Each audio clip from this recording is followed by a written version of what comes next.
Miarabana ny tokatrano manaraka ny meteo amin'izao fotoana izao ny sary azo tamin'ity anio ity dia manomboka miamalefaka miandalana ny tsioka avy any atsimo atsinanana ka miamisava ihany koa araka izany ny raona mitoetra amin'ny ilany atsinanany Madagasikara atao anatin'ny roa andro avy dia ny tsioka malefaka avy any atsimo atsinanana no mandravitry ny toetry ny androntsika satria dia misy ny rindraona andrasana izay andalo ato atsimon'ny Madagasikara manomboka ny alahady kosa indray nefa dia tombanana miverina mazovana indray izay tsioka avy any atsimo atsinanana izay ka miverina araka izany ihany koa ny herik'andro sy ny orana ho an'ny ilany atsinanany Anosy manomboka any amin'ny tapany atsimo atsinanana izay mitatra miandalana any amin'ny tapany avaratra atsinanany Madagasikara. Mahakasika ny maripana dia tombanana isy fiakarana ny maripana amin'ny ankapobeny ho an'ny avoatany sy ny tapany atsimo Madagasikara ary ny faritra atsinanany Anosy iny atao anatin'ny roa andro ho avy fa ny alahady izay ihany dia manomboka miverina midina kosa izany indrindra ho an'ny tapany atsimo sy ny atitan'ny Madagasikara na koa ny avoatany saika mahenika faritra maro moa izay izany rehefa any amin'ny fiandohan'ny herinandro vaovao toy izao ny toetrany androntsika ho an'ny rapitsy vao maraina misy ny orana malefaka ho an'ny faritry Sava Ambatsoa sy Analanjorofo ary ny faritra atsinanana ary mandraona kosa ny andro ho an'ny faritry Melaky sy ny any amin'ny faritry Menabe mety mbola mandraondraona ny andro ho an'ny faritra Alaotra Mangoro sy ny ilany atsinanany faritra Alamanga sy ny any amin'ny faritra Ivatovavy Fitovinany ny ambiny kosa indray dia ny masoandro no hivatoerana kokoa. Ny toetry ny androntsika ho an'ny rapiso tolakandro mandraona ny andro amin'ny ankapobeny ho an'ny faritry Melaky ny atitan'ny faritry Menabe sy atsimo andrefana ary ny avoatany toraka izay koa ny any amin'ny tapany avaratra atsinanany Madagasikara izay mety ho arahina tandrivon-drahona vitsy indraindray manakaiky ny distrika Anambanja sy ny any Ambilobe ny ambiny kosa dia maina tanteraka ny andro raha ny maripana ho vinavina amin'izay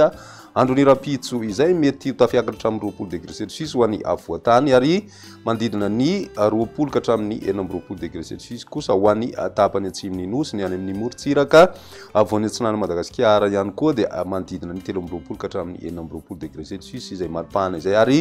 ny any amin'ny tapany avaratra sy avaratra andrefan'ny Madagasikara kosa indray dia mahatratra any amin'ny 13 degré celsius ny maripana vao vinavina amin'izay andron'ny rapitso izay ny sabotsy mety hisy ny orana malefaka any amin'ny tapany atsimo atsinanany Madagasikara ary koa ny tendrony atsimony Anosy misy ny zavona ho an'ny atitan'ny Madagasikara iray manontolo ny ambiny kosa dia maina tanteraka oriny zavona ihany koa moa dia ny masoandro no hibatoerana raha ny maripana vinavina amin'izay androny sabotsy izay mety ho tafiakatra hatramin'ny 20 degré celsius ho an'ny avoatany ary mandidina ny 20 ka hatramin'ny 24 degré celsius kosa ho an'ny tapany atsimo atsinanany Madagasikara. Midina kosa ny maripana any amin'ny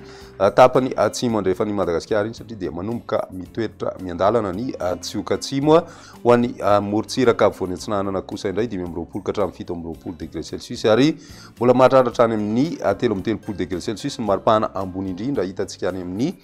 tapany avaratra andrefan'ny Nosy ny alahady manomboka mitoetra miandalana araka nefa noresahana teo ny avaratrazana ny tsioka avy any atsimo atsinanana ka manomboka mahazovana ny orana ho an'ny Morotsiraka atsimo atsinanana Madagasikara arahina herika kosa izay ho an'ny ilany atsinanana faritra Mahatsatra ambony sy Orombe ary ny atitan'ny faritra Anosy mitatra miandalana ho an'ny faritra avaratra atsinanany Madagasikara izay ny tapakandro hariva ary mety manomboka miverina ihany koa ny herik'andro raha ho an'ny faritra Analamanga ny any amin'ny faritra Alaotra Mangoro sy ny ilany atsinanany faritra Sofia ny tapakandro harivan'izay alahady izay hatrany ny maripana vao vinavina amin'izay androny alahady izay midina ny maripana ho an'ny avoatany mety ho tafidina hatramin'ny 12 degré celsius indray izany ho an'ny faritra Mahatsiatra ambony iny ny any amin'ny tapany atsimo Madagasikara ihany koa dia ahitana an'izay fidina an'izay ary somary misongadina koa izay ho an'ny faritra Anosy satria dia midina hatrany amin'ny 20 degré celsius ny maripana ho vinavina any amin'ny faritra Anosy toraka izay koa ny any amin'ny faritra Ivatovavy izay tombanana 20 degré celsius ny maripana ambony indrindra andrasana amin'izay alahady izay ny maripana ho an'ny tapany avaratra andrefana kosa nefa mifanotra amin'izay dia misy fiakarana izay mety ho tafiakatra hatramin'ny 17 degré celsius ho an'ny faritry Boeny sy ny any amin'ny faritry Betsiboka dia izay indray ny meteo tamin'ity anio ity ary rapitso indray fotoana manaraka veloma tompoko.